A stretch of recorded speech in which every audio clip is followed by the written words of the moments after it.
Thank you all. That's great. Thank you all. Wow. I appreciate my family and friends showing up. This is great. I want to start by thanking several. As you've heard it mentioned, I can't have an event like this and not say thank you to God, to my Lord and Savior, Jesus Christ. I was saved at 12 years old, and because of that, I get to chase and pursue my dreams. But I'm also thankful that not just for my salvation, but He gave me the spirit of service. And as a young person, He put it in my heart that I was supposed to leave business someday, which we'll talk about, and serve people this community, and possibly someday this state. I also, Mom, Dad, Jody, look, my family, big brother, big sister, I could say so much. The rest of my family that's here, I truly feel like in a lot of ways I'm standing on their shoulders, because while I was the youngest of three, in a lot of ways they always lifted me up. They always encouraged me. They always wanted to push me, sometimes pick on me. And he was always tougher and bigger than me, so I had to just deal with that. But I'm so thankful for my family. And it truly is a blessing for me to get to be a part of a group of people that I look up to and that I cherish, that taught me what it's like to put others first, to sacrifice and to be generous, to have determination and grit that really has made me into the leader that I am. I want to share a little bit, so many of you know me well and others might not, about my personal story, my personal journey. And I was born here in Somerset. This is my home. And I grew up here. I went on to be a proud briar jumper, maybe a step slow, but I was a proud briar jumper. And I'd be remiss if I didn't pause and just say that we want to honor Coach Lucas and his family. I loved Coach. He was our defensive coordinator. I also want to say, I know there's a couple in this room tonight that are also struggling with real loss in their family. And I don't want to mention names, but you know who you are. And if you have laid to rest a loved one, I'm sorry for that. I'm sorry for what you've been going through. But thank you for life well lived and the service that many of them had. My journey continued. I ended up at Western. The best probably negative that ever happened to me was going from slow to really slow after I hurt my knee again. And I ended up at Western, and I got to meet my wife, Tiffany. I want to talk about Tiffany and my girls later. I knew that I wanted to come home and have a family here. I knew that I wanted to get home. I grew up, really admiring my father. He was the third generation entrepreneur. I wanted to become a fourth. And I wanted to get back to Somerset and get into business. I knew that someday the Lord would stir in me an opportunity to get involved in public service, but first I wanted to go to work. And I had a great mentor in the private sector that taught me about negotiation and hard work, doing what you said you would do when you said you would do it. And that journey then led me from a sales rep to the president of the company, where we were doing business in over 20 states. We'd employed over hundreds of people over the years. I had the opportunity to negotiate deals with Fortune 500 companies and fellow small business owners like our family. And I learned a lot about sacrifice, about putting other people first, about building a team. And then I realized that I think I could take some of those lessons and bring them to the community that I loved. I could bring them to Somerset. And so we ran for mayor. I got my butt kicked. I'm like, man, Lord, I thought you told me. I thought that's what we were supposed to do. But a week later, he shared a nugget with me, and it was that you can't let short-term results dictate passion. And I knew then that I was supposed to run again, and I did. And quite frankly, since then, we have been able to, as a group, as a team, as a community, transform this city and this county. And I'm incredibly proud of the work that we have done. You know, Somerset is unique as a small municipality. We employ over 400 people. Our budget's nearly $100 million. This has proven to be tremendous training ground for the issues that I would face as your next governor.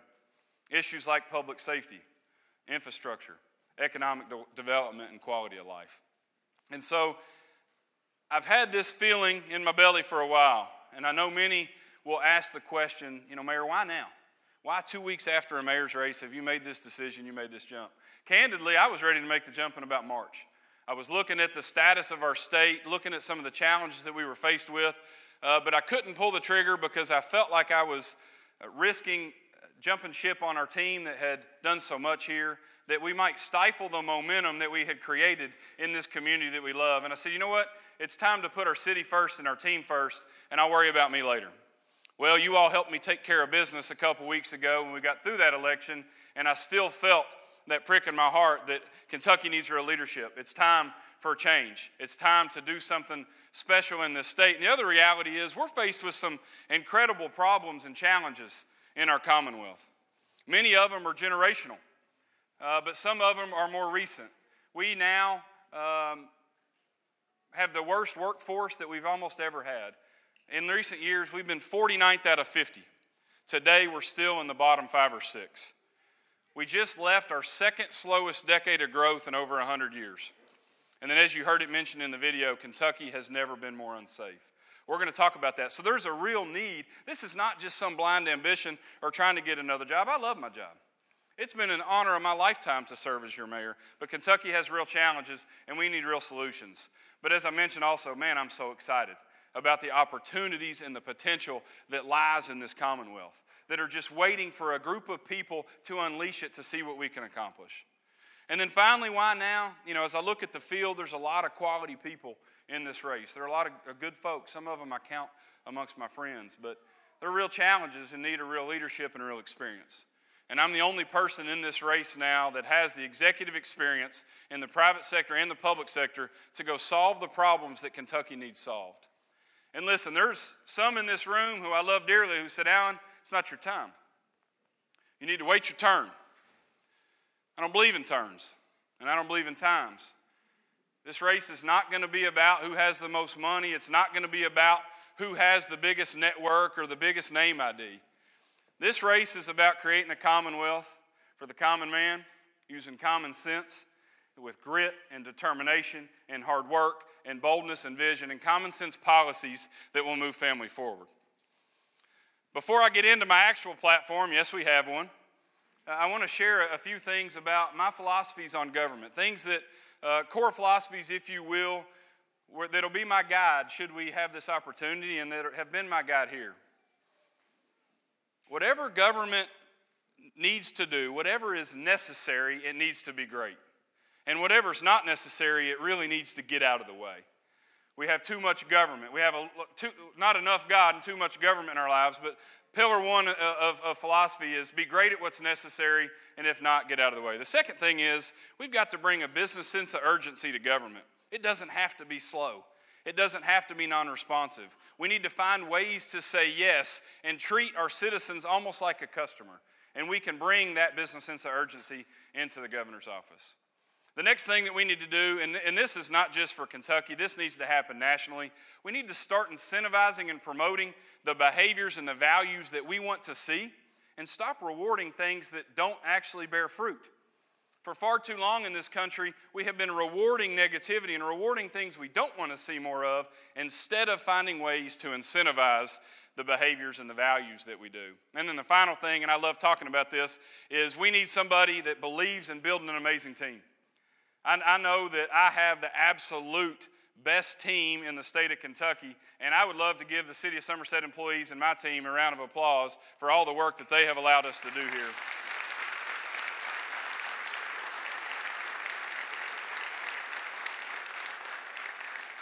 One of those team members actually told me, she said, if you don't bring notes up there, you're going to forget to thank somebody. Well, she was right. There it was. Our amazing team at the City of Somerset. And then also, goodness gracious, for me not to just pause and say thank you for you all showing up on a Monday night, packing this house. It's hard to imagine how humbling this is to see so many family, friends, and supporters out here tonight, and just know that I'm grateful. I want to spend a few minutes talking about specifics. I think if you're going to run for something, if you're going to apply for a job, you need to have a plan. You know, I can't imagine filing for office and not having a platform or plan that you wanted to share with the world. Well, we have one. We're going to call our platform the Keck Game Plan. You know, Kentuckians, whether you like the Cats or Louisville or Western Kentucky or whoever you like, Asbury D, we're crazy about sports. And so we thought it made a lot of sense for us to talk about our vision in the form of a game plan. And the first thing we're going to talk about is the economy. As mentioned, we have a workforce and a growth crisis in this state. We're now in a position where some of our best companies in Pulaski County and across our state can't find workers because we're paying people to stay at home instead of getting them back to work. We need to stop rewarding that. We need to start taking care of the working poor. Those that are working 2 jobs to make ends meet should still get a benefit instead of paying people to sit at home when they're able-bodied. So if you're able-bodied in Kentucky and Alan Keck's the governor, you're going to go to work.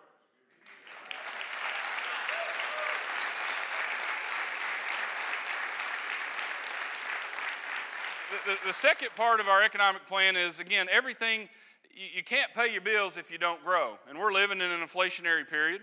And look, I think a lot of the policies of Governor Beshear and President Biden are terrible. And many of my friends in this race will agree with that. But that alone is not enough. But we've got a growth crisis. The second slowest decade in 100 years.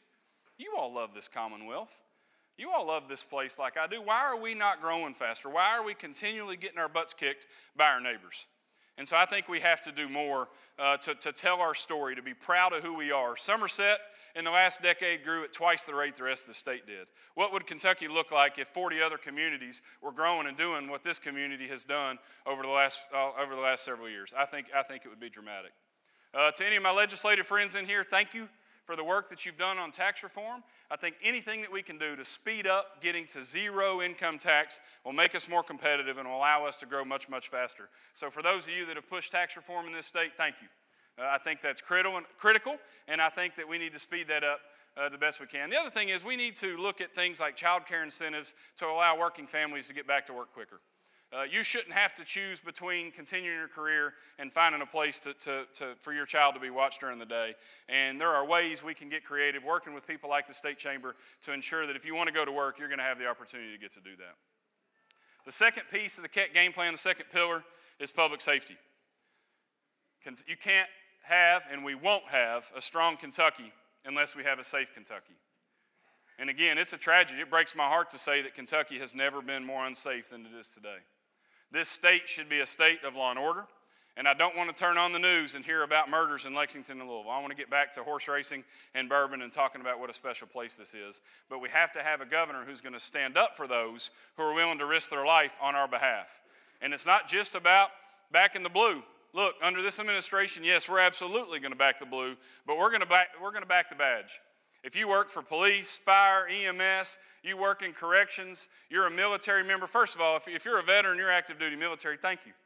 Thank you for allowing me the opportunity to stand on this stage freely and talk about policy where I want to move our state forward. But when the rest of the world said it's time to defund the police, in Somerset we doubled down. We gave raises, we made a historic investment. And I'm incredibly thankful for the men and women in law enforcement and for those on city council who said, you know what, we're also going to back the blue and back the badge in Somerset. We're going to lead the way and make sure that we support the members of law enforcement. We also can't just talk about school safety. Yeah, you don't have to hold your applause for the end. It's okay. Tell him, Pastor, it's not church service. We can say amen. We're not just going to talk about school safety after a tragedy. You know, we have to do more to make sure that when our kids are dropped off that they're going to get to come home and see mom or dad, grandma, grandpa, and uncle. And I think that it's absolutely paramount. We led the way. Before it was law, we put a school resource officer in every school. The legislature took some action on that. But I want to see an SRO in every school in the state of Kentucky. I also want to see our school districts and our school boards invest a little bit more in the measures that are out there, leverage that technology to ensure that our kids stay safe. The third pillar, we're going to talk about education in the Keck game plan. Kentucky can and we should lead the way in America in education.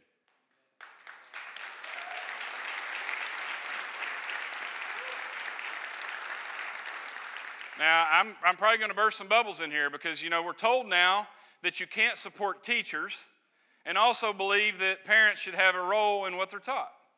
You know, we're taught that if you might not believe in an all-powerful teachers union, that you don't support the people who are helping our children every day.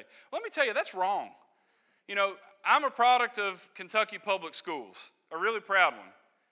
My wife, Tiffany, went to Kentucky Public Schools, my siblings. We were both trained at a university here in the Commonwealth. Now our 3 beautiful daughters, we drop them off at Hopkins and Meese every day, and we love their teachers. They're really investing in them. They care about them as kids. They care about us as a family. And I'm also not going to apologize when I say that I'd like to know what they're being taught. And so we're going to bust this paradigm in Kentucky that you can't have it both ways. I think that's a diversion to distract us from the real meat of the issue. And so we're going to refuse to comply to that, or we're going to refuse to accept that. But we're also going to talk about policy that you might not hear Republicans talk about all the time. I want to invest in our kids sooner. Statistics are conclusive that if we invest in our children from 3 to 5, they're going to do better in life. So why then are we waiting? If we actually believe that education of our kids is a priority, then let's spend the money on them sooner rather than later. The other piece is, and you hear it from teacher after teacher after teacher, they're sick of being mandated and forced to teach to the test. They want some level of autonomy. Let's start teaching personal responsibility, financial literacy, fiscal responsibility in the classroom.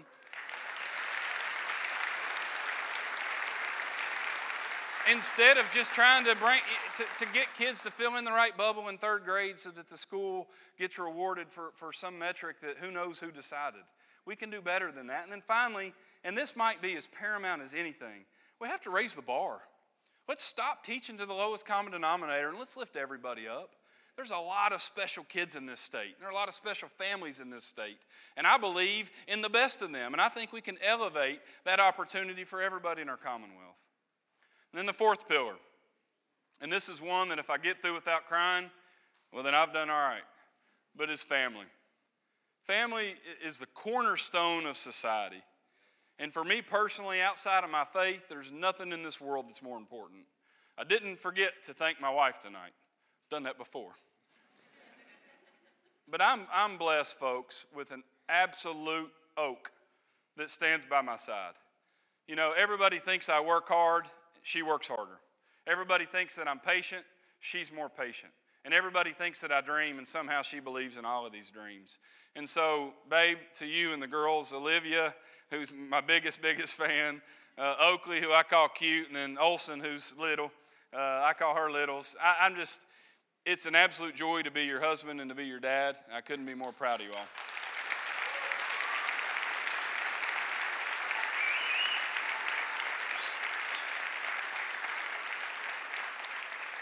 But if the Republican Party is the party of family and we're the party of life, and I stand by that, unapologetically pro-life. I think it's time that this party, that this group, these people who love children do more. If we're going to say that, then let's put our money where our mouth is. If we're going to say that babies and kids and family means more, then how about we start incentivizing businesses to give extended maternity leave? How about we waive taxes on things like diapers and formula and any other baby-related product? Why don't we have those policies that I mentioned that will then produce more behavior that we want to see, again, instead of rewarding the negative? We can be the state that is truly pro-life and truly pro-family if we'll quit with the generalities and we'll quit trying to fit it in a box and just do what's right to help people. Kentucky can do that, and Kentucky should do that.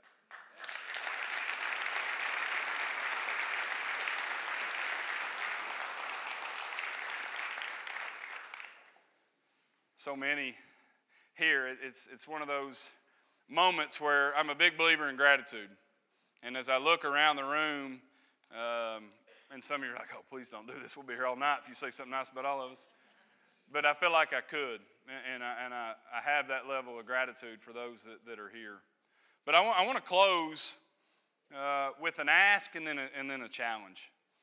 The ask is this, and I feel like the Lord put this in my spirit. He asked me to do this, and my promise to you is I don't know if I'm going to be the next governor or not. What he challenged me is be a good steward wherever I ask you to go, and if that's Mayor Somerset, I'm going to honor him, and if that's in Frankfort, then I'm going to honor him. But what I would ask of you all is he has given each of you time, talent, and treasure, and all in varying degrees. Some of you can paint, some of you can sing, and some of you can't do either worth a lick like me. Some of you might not have the resources to write a check to this campaign, and that's okay, but if you have the time to knock on a door or write a letter or address an envelope, I would ask you that you pray about using your time to help this campaign. If you can sing, I mean, my goodness, Heidi and Ryan, how incredible was that? If you don't cry in that rendition.